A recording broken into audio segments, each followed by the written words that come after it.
বকেয়া ডিএর দাবিতে দীর্ঘদিন ধরে আন্দোলন চালাচ্ছেন রাজ্যের সরকারি কর্মচারী এবং শিক্ষক শিক্ষিকারা। একদিকে যখন পঞ্চম বেতন কমিশনের বকেয়া ডিএর দাবিতে সেই 2016 সাল থেকে আইনি লড়াই চলছে বিভিন্ন আদালতে, ইতিমধ্যেই ছবার জয়লাভ করে সুপ্রিম কোর্টে মামলা গিয়ে পৌঁছেছে এবং সুপ্রিম কোর্টেও কিন্তু প্রাথমিক জয় পেয়েছেন রাজ্যের সরকারি কর্মচারীরা। ইতিমধ্যেই 25% ডিএ মেটানোর নির্দেশ দিয়েছে রাজ্যকে। 4 সপ্তাহের মধ্যে বিজ্ঞপ্তি জারি করার নির্দেশ ছিল এবং 6 সপ্তাহের মধ্যে এই ডিএ মেটানোর নির্দেশ সুপ্রিম কোর্টের।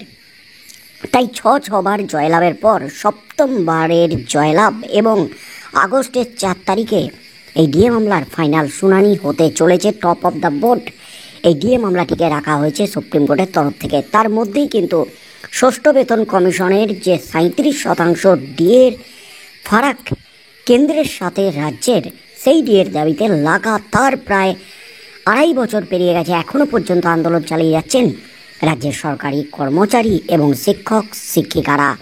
অর্থাৎ একদিকে রাস্তার লড়াই, অন্যদিকে আইনি লড়াই চালিয়ে যাচ্ছেন রাজ্যের শিক্ষক কর্মচারীরা। তার মধ্যেই কিন্তু সুপ্রিম কোর্টের যে নির্দেশ 4 সপ্তাহের মধ্যে বকেয়া ডিএ মেটানোর নির্দেশিকা জারি করতে হবে, কিন্তু 4 সপ্তাহ পেরিয়ে গেলেও এখনও পর্যন্ত বকেয়া ডিএ মেটানোর নির্দেশিকা জারি করেনি।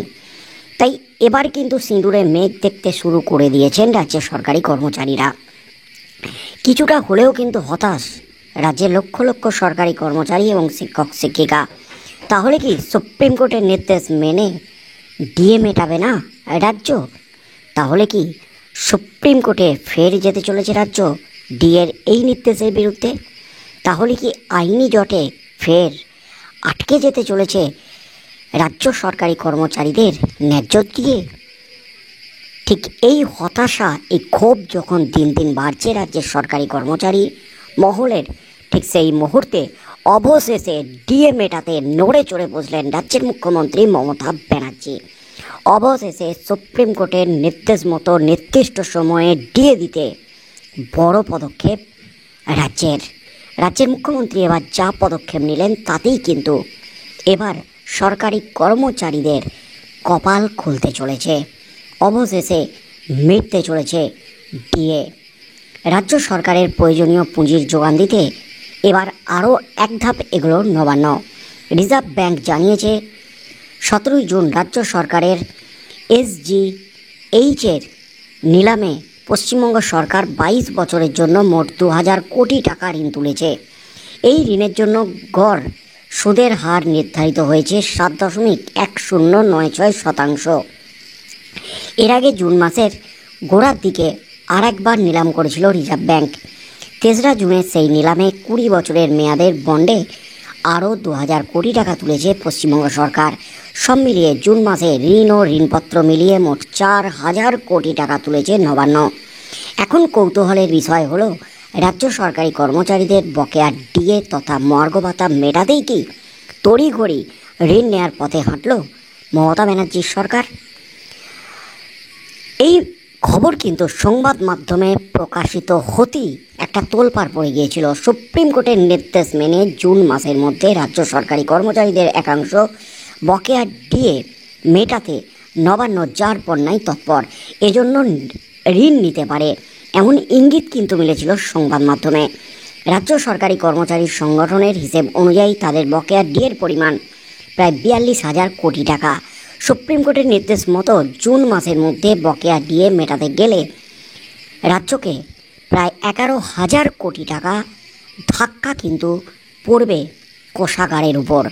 তবে এখানে জানিয়ে রাখা ভালো যে রাজ্য সরকার এই 4,000 কোটি টাকার ঋণ ঠিক কী কারণে নিচ্ছে তা সরকারিভাবে স্পষ্ট করা হয়নি। রিজার্ভ ব্যাংকও সেই কারণের কথা স্পষ্ট করে বলেনি। রিজার্ভ ব্যাংক শুধু জানিয়েছে পশ্চিমবঙ্গ সরকারের এই দীর্ঘমেয়াদী ঋণের জন্য প্রতিযোগিতামূলক দরপত্র জমা পড়েছিল মোট 46টি, যার আর্থিক মূল্য ছিল প্রায় 3067 কোটি টাকা। 17 জুনের নিলামে তার মধ্যে মাত্র 8টি দরপত্র গৃহীত হয়েছে, যার মাধ্যমে অনুমোদিত হয়েছে 1983.97 কোটি টাকার ঋণ। আংশিক বরাদ্দ পেয়েছে 3টি দরপত্র। অন্যদিকে অপ্রতিযোগিতামূলক দরপত্র জমা পড়েছিল 5টি। যার পরিমাণ ছিল 16.03 কোটি টাকা। সবকটি অপ্রতিযোগিতামূলক দরপত্রই গৃহীত হয়েছে। ফলে নির্ধারিত 2000 কোটি টাকার সম্পূর্ণ ঋণ পশ্চিমবঙ্গ সরকার তুলতে সক্ষম হয়েছে। একইভাবে গত 3রা জুনের নিলামে পশ্চিমবঙ্গ সরকারের 20 বছরের মেয়াদে নিরাপত্তা বন্ডের জন্য জমা পড়েছিল মোট 4,592.50 কোটি টাকার প্রতিযোগিতামূলক দরপত্র। এর মধ্যে মাত্র 2টি দরপত্র গ্রহণ করে সরকার 1969.94 কোটি টাকা সংগ্রহ করেছে। এর পাশাপাশি 2টি অপ্রতিযোগিতামূলক দরপত্র জমা পড়ে, যার মাধ্যমে অতিরিক্ত 30.006 কোটি টাকা আদায় হয়। ফলে মোট বরাদ্দের অঙ্ক বেড়ে দাঁড়ায় 2000 কোটি টাকা। রাজ্য সরকার সাধারণত এই ধরনের ঋণ তোলে পরিকাঠামো উন্নয়ন, শিক্ষা, স্বাস্থ্য এবং বিভিন্ন সরকারি প্রকল্পের খরচ মেটাতে। তবে একই সঙ্গে এই ঋণ ভবিষ্যতে রাজ্য সরকারের ঋণের বোঝাও বাড়িয়ে দেয়। ফলে এর অর্থনৈতিক পরিকল্পনা, পরিশোধের রূপরেখা এবং খরচের স্বচ্ছতা অত্যন্ত গুরুত্বপূর্ণ হয়ে দাঁড়ায়। রিজার্ভ ব্যাংক মোট 8,500 কোটি টাকার রাজ্য সরকারি সিকিউরিটিজের নিলাম পরিচালনা করেছে। তাতে পশ্চিমবঙ্গ সহ তামিলনাড়ু, রাজস্থান, তেলেঙ্গানার মতো একাধিক রাজ্য অংশ নিয়েছিল। বিভিন্ন মেয়াদি সিকিউরিটিজের মধ্যে পশ্চিমবঙ্গ সরকারের 22 বছরের মেয়াদি স্টেট গভর্নমেন্ট সিকিউরিটি ছিল অন্যতম দীর্ঘমেয়াদী ঋণ। আবার গত 3রা জুন যেভাবে রাজ্য টাকা তুলেছে তাকে বলে ঋণপত্র। রাজ্য সরকারগুলি রিজার্ভ ব্যাংকের মাধ্যমে নির্দিষ্ট মেয়াদি ঋণপত্র বাজারে ছাড়ে। বিনিয়োগকারীরা সেই বন্ড কিনে সরকারকে অর্থ দেয় এবং নির্দিষ্ট সুদের হারে সরকার পরে সেই অর্থ ফেরত দেয়। এই নিলামগুলোতে প্রতিযোগিতামূলক ও অপ্রতিযোগিতামূলক 2 ধরনের দরপত্র জমা পড়ে। সাম্প্রতিক সময়ে ভারত সরকারের নীতি এবং আর্থিক নিয়মানুবর্তিতার উপর গুরুত্ব বাড়ানোয় রাজ্য সরকারগুলিও কম সুদে বেশি পরিমাণ তহবিল সংগ্রহের সুযোগ পাচ্ছে। পশ্চিমবঙ্গে সাম্প্রতিক এই ঋণ সংগ্রহ সেই প্রেক্ষাপটই দেখা যেতে পারে। এবং এই ঋণ কি আসলে নেওয়া হয়েছে ডিএ মেটাতে? তাহলে কি যে 4,000 কোটি টাকার ঋণ নেওয়া হয়েছে সেই ঋণ নিয়ে কি এবার রাজ্যের সরকারি কর্মচারীদের ডিএ মেটাতে চলেছেন রাজ্য সরকার, রাজ্যের মুখ্যমন্ত্রী মমতা ব্যানার্জি? ডিএ মেটাতেই কি এই পদক্ষেপ নিল রাজ্য? কারণ রাজ্য সুপ্রিম কোর্টে জানিয়েছিল ডিএ মেটাতে যে পরিমাণ অর্থ লাগবে তাতে রাজ্যের আর্থিক সংকট নেমে আসবে, আর্থিক বিপর্যয় নেমে আসবে, রাজ্যের কোমর ভেঙে যাবে।